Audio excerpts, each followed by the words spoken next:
নমস্কার বন্ধুরা, আমি ডোনা রিগালিস লাইফ কিচেন চ্যানেল নিয়ে তোমাদের সামনে এসেছি। আজকে আমি তোমাদের জন্য একটু অন্য রকমের রেসিপি নিয়ে এসেছি। আমি কিন্তু ট্রেনে ভীষণ জার্নি করি। আমার মতো যারা ট্রেনে জার্নি করে তারা কিন্তু সবসময় বাড়ি থেকে খাবার ক্যারি করাটাই পছন্দ করে। আর তারা কিন্তু কখনই ঝোল ঝোল জাতীয় খাবার নেয় না। শুকনো শুকনো খাবার হলে কিন্তু নিয়ে যাওয়াটা সুবিধে। আর সঙ্গে যদি চিকেন কারি, রুটি বা মিষ্টি থাকে তাহলে তো হয়েই গেল, আর কিছুই লাগে না। দেখো, চিকেন কারিটা আজকে আমি শুকনো শুকনো করে বানিয়েছি ট্রেন যাত্রীদের নিয়ে যাওয়ার সুবিধার জন্য।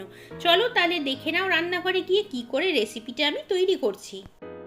1 কিলো চিকেনকে আমি নিয়েছি। এটার মধ্যে দিয়ে দিচ্ছি 4 থেকে 5 টেবিল চামচের মতো দই, 1.5 চামচের মতো হলুদ গুঁড়ো দিয়ে দিচ্ছি এই চিকেনের মধ্যে, 1 চামচের সামান্য একটু বেশি নুন দিচ্ছি, ছোট চামচের 1 চামচ আদা বাটা, 1 চামচের একটু বেশি রসুন বাটা, 1 চামচের সামান্য বেশি জিরে গুঁড়ো, 1.5 চামচের মতো এর মধ্যে যাচ্ছে ধনে গুঁড়ো, 1.5 চামচের মতো দিচ্ছি আমি ঝাল লঙ্কার গুঁড়ো, আর দিচ্ছি সাথে 4 থেকে 5 টেবিল চামচের মতো টমেটো সস। এই টমেটো সস দিলে কিন্তু খুব সুন্দর হয় চিকেনের টেস্ট। আর দিচ্ছি এর মধ্যে 1/2 চামচের মতো চিনি আর 2 থেকে 3 চামচের মতো সর্ষের তেল। এখন সমস্ত উপকরণগুলোকে কিন্তু আমরা হাত দিয়ে ভালো করে মাখিয়ে অন্ততপক্ষে 30 মিনিট এইভাবেই রেখে দেব। আর দেখবে এই চিকেন কারিটার স্বাদ কিন্তু একেবারেই অন্যরকম হয়।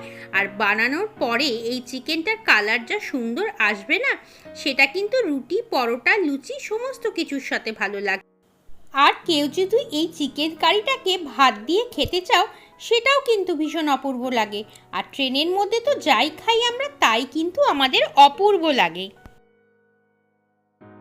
কড়াটা গরম হয়ে গেছে, এর মধ্যে 4 থেকে 5 টেবিল চামচের মতো সর্ষের তেল দিলাম। আমি সর্ষের তেল দিয়ে করছি, তোমরা হোয়াইট অয়েলেও করতে পারো। ফোড়ন হিসেবে দিয়ে দিচ্ছি 2টো তেজপাতা আর দিচ্ছি 1 চামচের মতো গোটা জিরে। এখন এই ফোড়নগুলো বেশ ভালো গন্ধ বেরোলে তারপরে কিন্তু আমি এখানে 3খানা পেঁয়াজ রেখেছি কেটে, সেই পেঁয়াজটাকে দিয়ে দিব। যেহেতু পেঁয়াজগুলো সাইজ একটু বড়, সেই জন্যই আমি 3টে পেঁয়াজ নিয়েছি। আর সাইজে ছোট বা মিডিয়াম সাইজের হলে কিন্তু 4 থেকে 5টা পেঁয়াজ লাগবে। এই সুন্দর চিকেন কষাটা বানানোর জন্য তোমাদেরকে কিন্তু পেঁয়াজটাকে ভালো মতো ভেজে নিতে হবে, আর একটু সময় নিয়ে ভাজতে হবে। পেঁয়াজ যাতে তাড়াতাড়ি ভাজা হয় সেই জন্য সামান্য পরিমাণে নুন আমি এর মধ্যে দিয়ে দিলাম। খেয়াল রাখতে হবে, আমরা কিন্তু মাংসটা ম্যারিনেট করার সময় নুন দিয়েছি, সেই জন্য এই সময় কিন্তু খুব সামান্য পরিমাণে নুন অ্যাড করতে হবে। পেঁয়াজ ভাজার সময় আমি কিন্তু অল্প অল্প করে ঢাকা দিয়ে দিয়ে পেঁয়াজটাকে ভাজবো। এতে পেঁয়াজ ভাজাটাও তাড়াতাড়ি হয়ে যাবে, আমার কিন্তু সময়টাও কম লাগবে। চলো আমি 2-3 মিনিটের জন্য এটাকে ঢাকা দিয়ে রাখি। 5 মিনিট পর ফেরত আসলাম। দেখো, পেঁয়াজটা কিন্তু যথেষ্ট নরম হয়ে গেছে এবং কালারও কিন্তু চেঞ্জ করতে শুরু করে দিয়েছে। এখনও কিন্তু আমরা মাংসটা দেব না, পেঁয়াজের কালার যাতে আরও ভালো হয় সেই জন্য এই সময় কিন্তু কাশ্মীরি লঙ্কার গুঁড়ো দিয়ে দিতে হবে। পেঁয়াজ ভাজার সময় তেলের মধ্যে যদি তোমরা কাশ্মীরি লঙ্কার গুঁড়ো দাও তাহলে দেখবে মাংসের কালারটা কিন্তু একেবারেই অন্যরকম হবে। আমার মনে হচ্ছে আরেকটু কাশ্মীরি লঙ্কার গুঁড়ো দরকার, সেই জন্য আমি আরও 1 চামচের মতো কাশ্মীরি লঙ্কা দিয়ে দিলাম। এখন এটাকে কিন্তু ভালো মতো ভাজতে হবে। কাশ্মীরি লঙ্কার কালারটা কিন্তু দেওয়ার ফলে মাংসের দেখবে রঙটা একেবারেই চেঞ্জ হয়ে যাবে। তোমরা দেখতেই পাচ্ছ পেঁয়াজের কালার একেবারেই চেঞ্জ হয়ে গিয়েছে। এখন কিন্তু আমি যে মাংসটাকে ম্যারিনেট করে রেখেছিলাম সেই মাংসটাকে তোমাদের দেখাচ্ছি। দেখো কি সুন্দর রং হয়েছে। এখন এই ম্যারিনেট করা মাংসটাকে কিন্তু আমরা পেঁয়াজের মধ্যে দিয়ে দেব। তার আগে চলো আমরা একটু নাড়াচাড়া করে দেখে নিই পেঁয়াজটা যাতে তলাতে ধরে না যায়।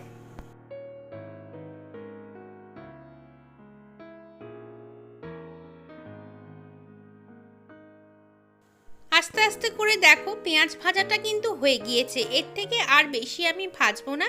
এখন মাংসটাকে আমি দিয়ে দিলাম পেঁয়াজের মধ্যে। মাংসটার মধ্যে কিন্তু আর কিছু দেওয়ার নেই, এখন মাংসটাকে বেশ ভালো করে কষাতে হবে। আর একটা মজা কি জানো, তোমরা মাংসটাকে যত ভালো করে কষাবে ততই কিন্তু মাংসটা ম্যাজিকের মতো রং পরিবর্তন করবে। শুধু একটু টাইম নিয়ে ধৈর্য ধরে কিন্তু এই মাংসটাকে রান্না করতে হবে। আর ভালো করে যদি আমরা রান্না করি তাহলে কিন্তু ট্রেনে খাওয়াটা আমাদের বেশ সুন্দর জমে যাবে। এই মাংসটা রুটি, পরোটা, লুচি যে কোনো কিছুর সঙ্গে কিন্তু ভালো লাগে। আর এই রকম করে কষা মাংসের যদি গন্ধ বার হয় টিফিন বক্স থেকে, তাহলে দেখবে ট্রেনে আশপাশে সবাই কিন্তু তোমাদের টিফিন বক্সের দিকে তাকিয়ে থাকবে। দেখো আমি একটু ঢাকা দিয়ে রেখেছিলাম, বেশ সুন্দর কিন্তু তেল ছাড়তে শুরু করে দিয়েছে। আমরা কিন্তু এই মাংসটার মধ্যে একেবারেই বেশি জল অ্যাড করব না। তোমাদের তো বললাম ট্রেনে কিন্তু আমরা কখনোই ঝোল ঝোল খাবার নিয়ে যাই না, আমরা কিন্তু শুকনো শুকনো খাবার নিয়ে যেতে পছন্দ করি। সেই জন্যই কিন্তু এই মাংসটাও কিন্তু একটু শুকনো শুকনো কষা কষা হবে। দেখতেই পাচ্ছ তোমরা মাংসের কালার কিন্তু সুন্দর চেঞ্জ হতে শুরু করে দিয়েছে, আর বেশ লোভনীয় কিন্তু লাগছে দেখতে। মাংসটা রান্না করতে করতে তোমাদেরকে বলে রাখি, যদি তোমরা কেউ ফেসবুক বা ইনস্টাগ্রাম থেকে আমার এই চ্যানেলটাকে দেখছো তাহলে কিন্তু অবশ্যই আমার পেজটাকে ফলো করে নিও। আর যারা ইউটিউব থেকে দেখছো তারা কিন্তু চ্যানেলটাকে সাবস্ক্রাইব করে নিও, তাহলে আরও নতুন নতুন রান্না কিন্তু তোমরা সেখানে দেখতে পাবে। আর কমেন্টের মাধ্যমে জানিও আমার চ্যানেলের রান্নাগুলো তোমাদের কেমন লাগছে। আর যদি তোমাদের কোনো রিকোয়েস্টেড ভিডিও থাকে সেটাও কিন্তু অবশ্যই আমাকে লিখে জানাতে পারো।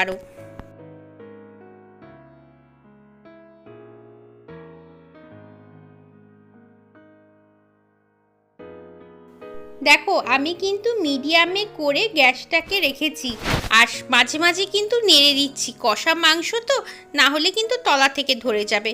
দেখতেই পাচ্ছ কীরকম আস্তে আস্তে করে ম্যাজিকের মতো রং পরিবর্তন করছে। এই মাংসটা কিন্তু আরও হবে, এখনও কিন্তু কিছুই হয়নি। মাংসটা যত কালার পরিবর্তন করবে ততই কিন্তু টেস্ট হবে খেতে। এর উপরে আমি এখন 3-4টে কাঁচা লঙ্কা দিয়ে দিচ্ছি। কাঁচা লঙ্কাগুলোকে কিন্তু আমি একটুও চিড়ে দিইনি। বেশি ঝাল হয়ে গেলে কিন্তু খাওয়া যায় না, সেই জন্য গোটা গোটা কাঁচা লঙ্কাই দিলাম। যদি কারোর মনে হয় তাহলে কিন্তু ঝালটা খাওয়ার জন্য সেই লঙ্কাটাকে ডলে নিতেই পারে। এর মধ্যে আমি সামান্য পরিমাণে একটু গরম জল দিচ্ছি। যেই বাটিটার মধ্যে মাংস ম্যারিনেট করেছিলাম সেই বাটিটার মধ্যেই হাফ কাপের মতো গরম জল নিয়ে আমি এইটা মাংসের মধ্যে দিয়ে দিলাম। তাতে মশলাটা যে লেগেছিল সেটাও আমার মাংসের মধ্যে চলে গেল, আর জলের মধ্যে থাকাকালীন এই মাংসগুলো কিন্তু সুন্দর সেদ্ধ হয়ে যাবে। চলো এটাকে একটু ঢাকা দিয়ে রাখি, 5-7 মিনিট পরে তোমাদের সামনে আবার ফেরত আসছি। 5 মিনিট পরে তোমাদের সামনে ফেরত এলাম। দেখো মাংসটা কিন্তু একদম পুরোপুরি সেদ্ধ হয়ে গেছে। মাংসের থেকে ঢাকা দেওয়ার ফলে কিন্তু একটু জলও বেরিয়েছে। আমি কিন্তু এতটা জল মাংসের মধ্যে মোটেও রাখবো না, আমি এটাকে আরও কষাবো। যতক্ষণ না শুকনো শুকনো হচ্ছে ততক্ষণ কিন্তু এটাকে কষাতে হবে একটু ধৈর্য নিয়ে। এই মাংসটা যে শুধু রেলযাত্রীদের ভালো লাগবে তা নয়, এটা কিন্তু যারা কষা মাংস খেতে পছন্দ করো, একটু ঝোল কম হলেই মাংসটা মনে হয় ভালো হয়, তাদের কাছে কিন্তু এই মাংসটা ভীষণই ভালো লাগবে। কারণ এই মাংসটা কিন্তু পরোটা, লুচি সমস্ত কিছুর সাথে ভালো লাগে। আর ফ্রাইড রাইস বা পোলাও যদি বানাও, এরকম যদি একটু মাংস বানিয়ে নাও তাহলে দেখবে কতটা ভালো লাগছে খেতে। আর এই মাংসটা কেন এতটা ভালো হয় জানো? তার জন্য কিন্তু টমেটো সস। দেখো আমার তো মনে হলো আরেকটু চিনির দরকার, সেই জন্য আমি কিন্তু আরেকটুখানি চিনি দিয়ে দিলাম। কারণ টমেটো সস আছে, দই আছে, সব কিছু কিন্তু একটু টক টক হয়, সেই জন্য আরেকটু সামান্য পরিমাণ চিনি আমি এর মধ্যে অ্যাড করে দিলাম। আর টমেটো সস দিয়ে এরকম করে মাংস রান্না করে দেখো, ভীষণই ভালো লাগে কিন্তু খেতে।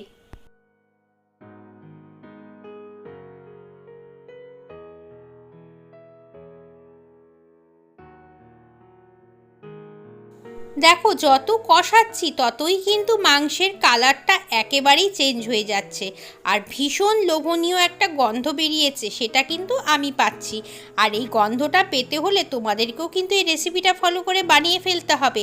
আমি এর মধ্যে ঘরে তৈরি একটু গরম মশলা দিচ্ছি। এই গরম মশলাটা কিন্তু ঘরে যেহেতু বানানো, সেই জন্য খুব কম পরিমাণেই লাগবে। আর গরম মশলাটা অ্যাড করার পরে যা সুন্দর মাংসটা দিয়ে গন্ধ বেরোচ্ছে না, সেটা আর আমি তোমাদের পৌঁছতে পারছি না। তার জন্য কিন্তু ওই যে তোমাদের বললাম রেসিপিটা ফলো করে ঝটপট বানিয়ে ফেলতে হবে। আর দেখো মাংসটার কালার দেখতে পাচ্ছ তো, কি লোভ হচ্ছে তো? তাহলে দেখো শুধু রেলযাত্রী কেন, এমনি যাত্রীরাও কিন্তু এই মাংসটা বাড়িতে বানিয়ে খেতেই পারে রবিবার। এই অপূর্ব স্বাদের মাংসটা বানাতে কিন্তু একদমই বেশি কিছু আহামরি আইটেম লাগে না, সব আইটেম কিন্তু আমাদের ঘরে থাকে। দেখো মাংসটা হয়ে গেছে, 2 মিনিট পরে ফেরত আসছি। দেখো 2-3 মিনিট পরে ফেরত এলাম, মাংসের কালার দেখছো তো একেবারেই অন্য হয়ে গেছে। এখন কিন্তু মাংসটা একেবারেই শেষ পর্যায়ে, আমি কিন্তু এর থেকে বেশি আর শুকোবো না, কারণ মাংসটার একটুখানি ঝোল থাকা দরকার, একদম শুকিয়ে গেলে কিন্তু কাট কাট হয়ে যাবে। এখন এটাকে আমরা কিন্তু গ্যাস বন্ধ করে এইভাবে স্ট্যান্ডিংয়ে রেখে দেব, তারপরে কিন্তু এটাকে আমরা পরিবেশন করব। এই অপূর্ব স্বাদের মাংসটা যদি বাড়িতে একবার বানাও, দেখবে বাড়ির লোকে কিন্তু প্রশংসা না করে পারবেই না।